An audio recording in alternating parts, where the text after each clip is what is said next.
manusia itu memang fitrahnya dia bahagia kalau keinginannya tercapai. Berarti kunci kebahagiaanmu ada di keinginan. Maka pinter-pinterlah menegaskan keinginan. Begitu kamu keliru, kamu sedang bunuh diri. Bikin keinginan, rancang keinginan yang dalam kontrolmu. Kayak tadi, bukan sesuatu yang di luar jangkauanmu. Jadi, karena kalau kamu menginginkan sesuatu yang di luar jangkauanmu, hasilnya pasti kecewa. Jangan menginginkan sesuatu yang di luar jangkauanmu. Wong kamu sudah jelas sekarang semester 14 sudah mau kena DO. Saya cita-citanya cum laude, Pak, tercepat terbang. Wis ora iso jelas itu. Daripada kamu stres, mending sudah sing penting lulus. Ya, jadi jangan menginginkan sesuatu yang di luar jangkauanmu. Nanti lihat artis di TV kamu jatuh cinta, pokoknya aku harus dapet dia. Ya, tidak mungkin, jauh. Wong artis itu, kamu siapa? Kan begitu.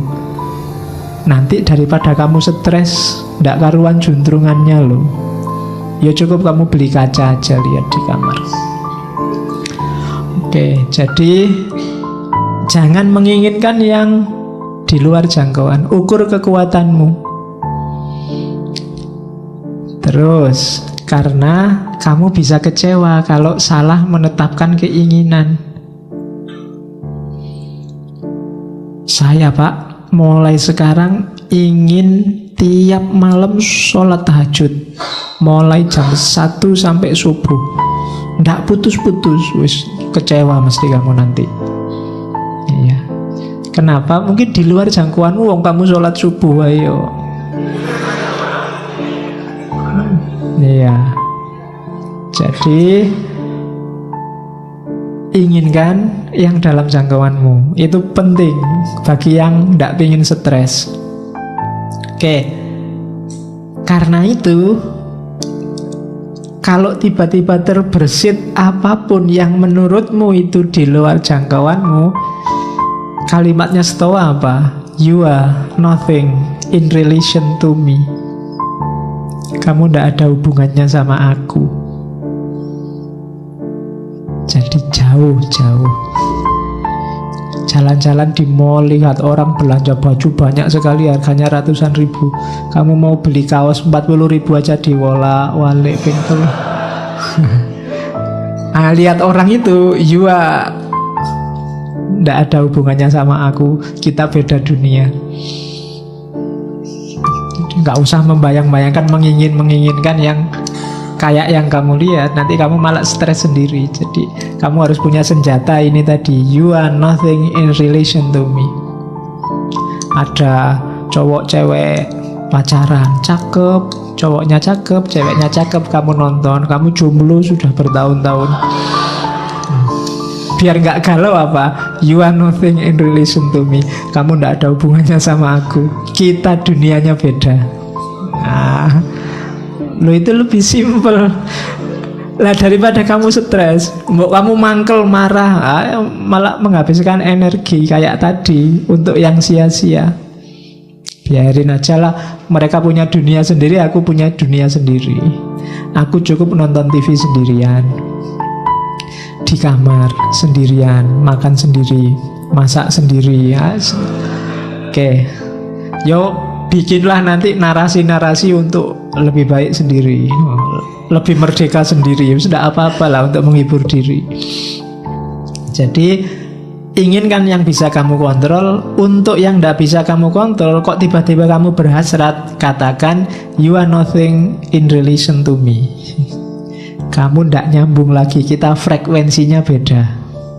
Nah gitu aja kan, lebih nyaman, lebih enak daripada kamu stres. Ada orang dinasehati baik-baik nggak manut, oh ya sudah, you are nothing in relation to me, kita beda jalur. Kan gitu. Kamu kan sering begitu, ada orang pikirannya beda sama kamu, terus kamu marah-marahin, dia juga marah-marahin kamu. Frekuensinya beda, dia apa-apain ya nggak nyambung. tinggal kamu putus saja, ya kita frekuensinya beda. You are nothing in relation to me. Kita beda dunia. Nah, jadi itu caranya untuk bahagia. Kontrol keinginan. Dari situlah nanti kamu ketemu kebebasan. Kalau ada yang tanya bebas itu apa? Bebas itu inginkan yang berada dalam kontrolmu. Jangan inginkan sesuatu yang berada dalam kontrol orang lain.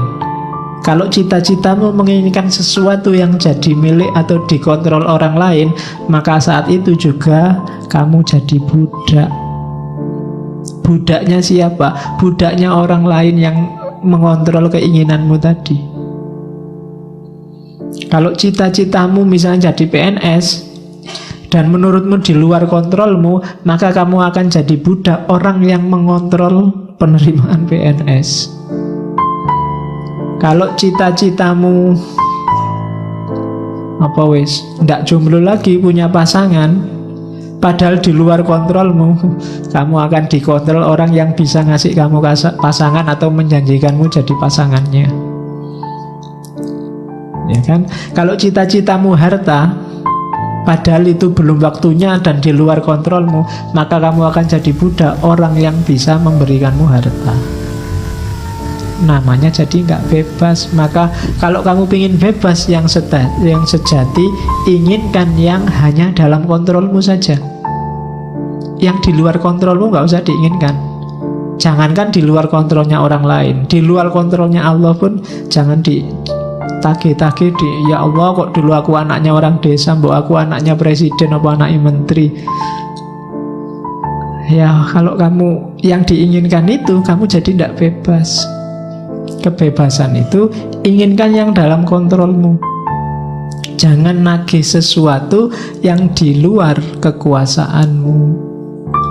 Dan kamu nggak dosa kok kalau hanya menginginkan yang dalam kontrolmu. Nggak apa-apa, wong kekuasaanmu cuma itu.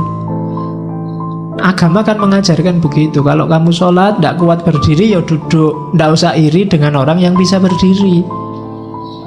Yang berdiri juga begitu, jangan iri, enak ya itu sholatnya duduk. Kalau pengen sholat duduk, sakit dulu.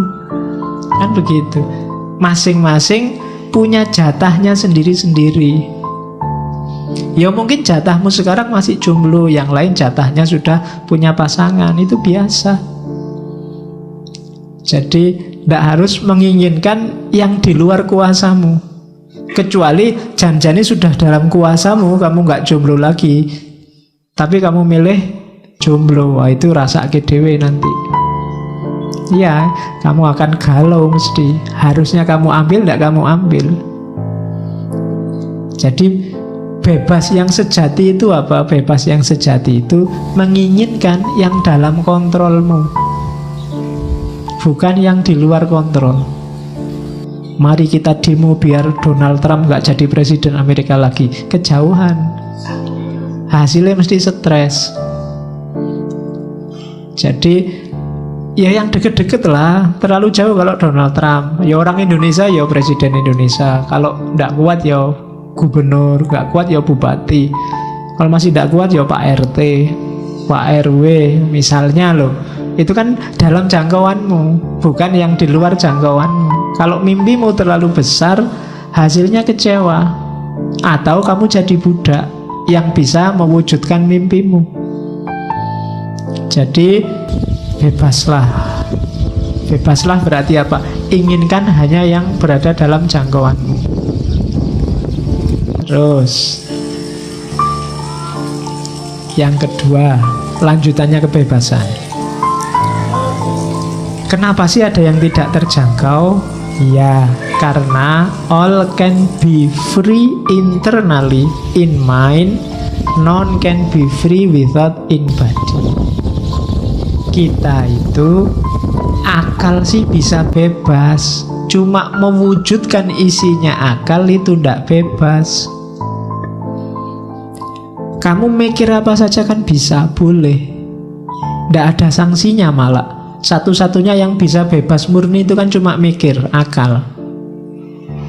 Cuma mewujudkan pikiran itu ndak bebas. Kita sudah terikat. Kamu mikir seandainya aku bisa terbang, ya bisa di pikiran. Tapi kalau mau diwujudkan, kamu harus punya uang dulu terus naik pesawat. Ndak bebas. Kalau nggak punya uang, ya ndak bisa kamu bisa terbang. Yo kamu loncat dari atas gunung, yo terbang sebentar. Terus wassalam. Ya kan? Can be free, kita nggak bebas. Kalau mau diwujudkan ndak bebas sudah. Pak, saya pengen jadi presiden, bebas. Begitu ingin mewujudkan, itu baru tidak bebas. Macem-macem sudah halangannya, nggak sesederhana mikir. Makanya dulu pernah saya bilang, kebebasan yang sejati bisa dalam pikiran. Dalam hidup sehari-hari, halangannya banyak. Macem-macem, in body. Mungkin kamu sumuk, pinginnya segera kayak gini, pingin nyopot baju, terus kipas-kipas. Seneng ini sudah. Tapi kan begitu banyak orang di sini kan kamu nggak bisa. Kalau kamu nyopot baju di sini, yang lain mesti bubar baunya. Lo kan nggak bebas kan kamu nyopot baju akhirnya. Kenapa ada yang lain? Tapi di pikiran tadi kamu bebas. Menginginkan itu kan dalam pikiran. Bebas, kamu bisa. Kalau sekedar menginginkan bisa apa saja. Tapi kalau kamu nggak hati-hati, ketika keinginan ini kamu wujudkan, kamu akan dicegat oleh banyak sekali halangan in body, realitas sehari-hari. Jadi rumusnya di situ. Itulah kenapa biar kamu nggak kecewa, aturlah keinginanmu. Biar nggak terlalu banyak kecewa. Jadi cita-citamu apa sih? Keinginanmu apa sih? Sesuaikan dengan kondisimu. Tidak sesuai juga tidak apa-apa. Tapi ketika tidak sesuai, lahirnya kekecewaan atau perbudakan tadi. Kamu mikir memperkosa orang, itu kan di pikiran nggak masalah. Nggak ada orang hukum kamu. Nggak ada orang, kamu saya tuntut karena membayangkan memperkosa aku toh. Nggak iso ya. Kamu baru dituntut kalau perkosa beneran. Jadi bebas. Pikiranmu itu kamu bikin apa aja bebas. Kamu ditolak, nembak ditolak terus awas ya, kamu nolak aku tak bayangke gua awas. Lalu bayangke itu kan bebas di pikiran. Nggak ada orang bisa nyegat kamu bayangke sopo, itu kan nggak bisa. Sekarang kan kadang nggak cuma bayangkan, gambarkan, gambar pakai Photoshop itu. Bisa kayak gitu kan. Cuma ketika sudah masuk Photoshop, itu sudah halangannya banyak. In body kamu bisa dipenjara kalau gambar aneh-aneh.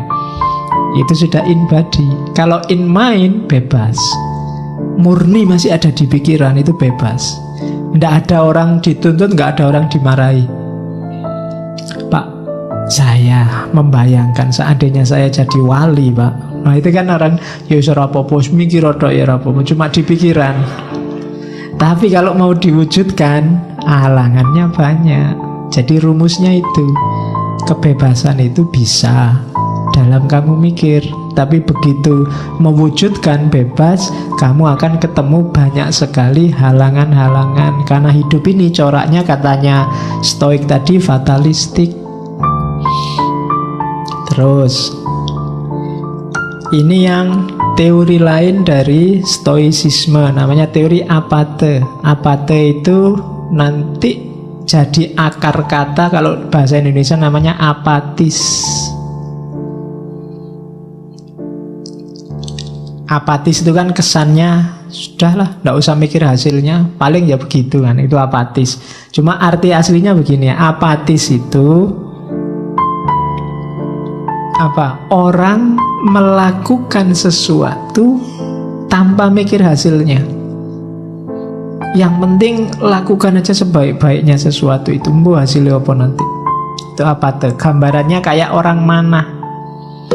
Orang mana yang ndak mikir panahku nanti hasilnya kayak gimana, mikirnya gimana caraku manah paling baik. Itu apate. Aku ndak tahu besok IP ku bisa 4 apa ndak, yang penting aku belajar sekuatku. Itu apate. Aku ndak ngerti ngaji filsafat ini, aku paham apa enggak, yang penting teko sak kuat-kuatku, ngantuk tak tahan-tahan. Itu apate. Apatis. Jadi hidup itu rumusnya ini. Kita tidak bisa menguasai hasil, tapi kita menguasai proses. Itu tadi yang saya bilang, kelompok Stoa ini banyak diadopsi nanti gagasannya oleh agama-agama baik Kristen maupun Islam. Kamu kan menyebutnya hari ini bau as'ariyahnya kan ada. Jadi kita menguasai usaha tapi tidak menguasai hasil. Itu namanya kalau di Stoa kiasannya kayak orang mana. Apakah panahnya nanti tepat sasaran atau enggak masalah. Yang penting kita sudah berusaha semaksimal mungkin. Seandainya enggak tepat, kita enggak menyesal. Yang penting kamu sudah belajar sekeras mungkin. Kalau hasilnya enggak maksimal, kamu enggak menyesal.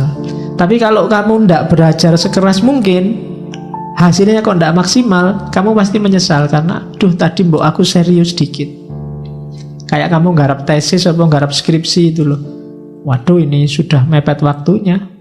Udahlah yang penting ono tulisannya. Mungkin besok-besok kamu menyesal. Coba dulu aku nulisnya agak serius dikit. Ada menyesalnya.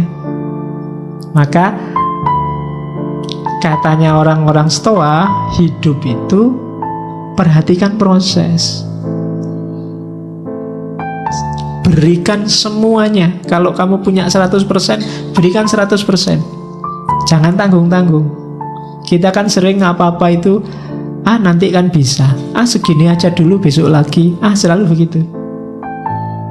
Biasanya hasilnya nanti menyesal. Aduh coba tak kerjain kemarin, sekarang ada tugas lagi, double deh. Coba kemarin sudah selesai, sekarang lebih enteng. Salahmu dewe, ya kan? Aduh bolak-balik tugas, nambah lagi, yang kemarin aja belum deh. Padahal yang kemarin waktunya banyak. Karena kemarin kamu tidak ngasih 100%, sekarang kamu dituntut 300%. Hasilnya menyesal. Maka kiasannya kayak mana? Tidak usah peduli hasilnya nanti kayak apa. Yang penting sudah memberikan semuanya. Kalau hasilnya belum maksimal, ya sudah, itu jalannya mungkin, takdirnya mungkin. Nah itu kiasannya pemanah. Teorinya namanya apate. Di Indonesia konotasinya agak negatif, apatis. Apatis itu kalau di Indonesia kan, alah paling-paling begitu hasilnya kan gitu. Ya, tapi maksud awalnya tidak begitu. Maksud awalnya itu, lakukanlah sesuatu yang tadi berada dalam jangkauanmu, dalam kontrolmu, semaksimal mungkin. Hasilnya apa? Wallahu a'lam. Kalau di agama kan Allah itu kan tidak menghisap hasilnya, tapi menghisap prosesnya. Sejauh mana usahamu mendekati dia, itu nanti yang dihisap. Sukses apa enggak, wallahu a'lam juga. Wong kita memang kuatnya, yang kita kuasai cuma proses. Minum ini kan usaha semaksimal mungkin. Ya, jangan sambil ngomong nanti keselak, itu namanya semaksimal mungkin.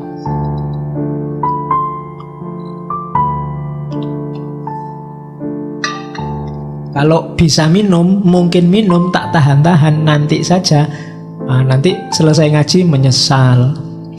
Coba tadi minum, sekarang udah habis deh minumannya, jadi menyesal. Maka apa-apa itu maksimal. Yang minumnya belum habis dihabisin. Ya, daripada nanti ketendang. Oke, jadi baik buruk, menyesal tidak menyesal, itu tergantung berapa persen usaha yang diberikan. Terus ini teori yang lain, kelanjutannya. We are actors playing roles we do not choose, and our duty is to play them as best we can, knowing that our fate is part of which larger order. Jadi kita ini pakai lagunya Ahmad Albar ya. Dunia ini panggung sandiwara. Sutradaranya bukan kita. Kita ini hanya aktor yang dikasih peran tertentu yang kita ndak milih. Kamu kan ndak milih tiba-tiba sekarang jadi mahasiswa.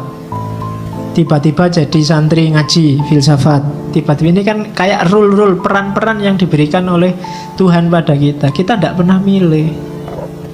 Maka tugas kita bukan bantah sutradara.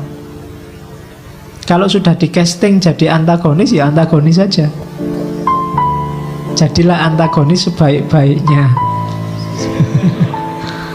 Ya, lo itu maunya begitu memang yo. Antagonis terbaik itu maksudnya ya play them as best we can. Apa yo kamu di casting jadi antagonis kan begitu. Kenapa? Karena kita ini bagian kecil dari mesin besar. Kalau kita nggak main sebaik-baiknya, mesin besar ini akan kacau. Jadi santri, jadilah santri yang baik. Jadi guru, jadilah guru sebaik-baiknya. Jadi adik, jadilah adik sebaik-baiknya. Jadi kakak, jadilah kakak sebaik-baiknya. Maka mesin hidupmu akan bagus, normal, produktif.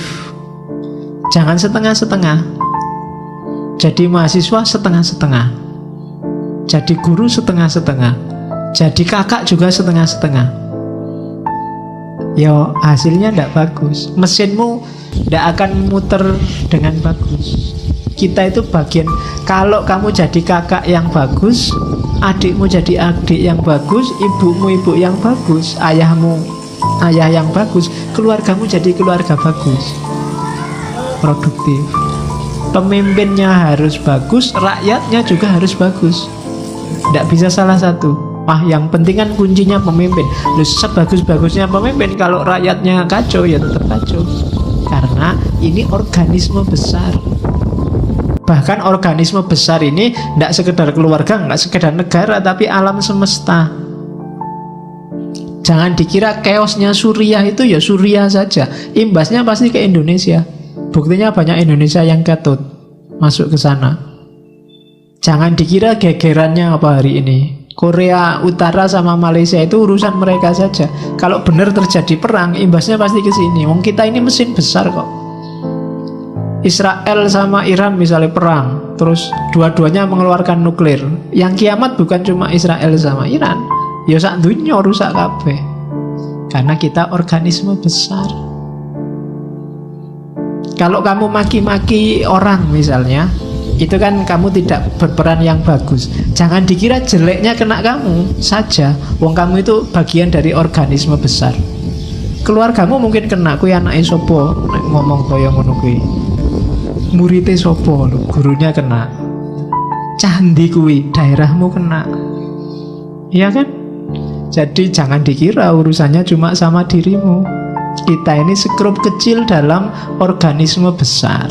Maka jalankan peranmu sebaik-baiknya. Gak usah bahas casting. Aduh, castingku kok ndak enak ini jadi adik, penginku jadi kakak. Ternyata gak punya adik, punyanya kakak toh, akhirnya jadi adik. Ya jadilah adik yang baik. Enak jadi dosen ya tinggal merentah-merentah, nugas-nugasin. Dosennya dulu juga pernah jadi mahasiswa. Dulu, sekarang castingnya ganti. Maka castingmu sekarang baru jadi mahasiswa. Perankan sebaik-baiknya, biar nanti sama sutradaranya kamu diganti casting yang enak. Kalau jadi mahasiswa nggak becus, yo casting selanjutnya kan yo logos tadi loh, ada logikanya, ada hukumnya. Jadi we are actors playing roles we do not choose, and our duty is to play them as best we can, knowing that our fate is part of much larger order. Jadi kita ini skrup kecil dalam mesin besar. Mesin besar itu murnya satu copot aja ya sudah wassalam, semuanya ikut kacau terus. Oke, ini rumus terakhirnya, realistis. Realistis word itu apa? Do not seek to have everything that happens as you wish, but wish for everything to happen as it actually does happen. Jangan berusaha agar segalanya terjadi seperti yang engkau inginkan, namun inginkanlah agar segalanya terjadi seperti yang seharusnya terjadi. Jadi inginkan yang seharusnya, bukan inginkan sesuai keinginanmu, bukan mengusahakan sesuai keinginanmu. Jadi saya pinginnya sih nggak belajar Pak, tapi nilaiku bagus. Nah, itu karepmu lah ngono kuwi. Gitu loh. Sunnatullahnya kalau ingin nilai bagus, belajar. Jadi berusahalah agar yang kamu inginkan itu yang seharusnya terjadi. Hidupmu lebih damai, hidupmu akan tenang. Kalau yang kamu inginkan jadi basisnya bukan keinginanmu tapi realitasnya, itulah yang namanya realistis. Ya saya realistis saja Pak. Kalau jadi miliuner mungkin tidak bisa, jutawan mungkin bisa lah kalau besok kira-kira kerjaan saya ini, itu namanya realistis. Yang kamu hitung bukan keinginanmu. Kalau manut keinginanmu sih pengenmu jadi orang paling kaya se-Indonesia, tapi ya orang mungkin. Nah, itu namanya melihat fakta berdasarkan realitas, bukan berdasarkan keinginanmu. Itu namanya realistis. Kuncinya hidup tenang itu hidup yang realistis. Pak, kalau wajah saya kayak gini ya, asal punya pasangan aja alhamdulillah. Itu lebih nyaman daripada saya Pak kulitnya putih, rambutnya panjang. Wis susah nyarinya. Ada kuda putih, kulitnya putih, rambutnya panjang.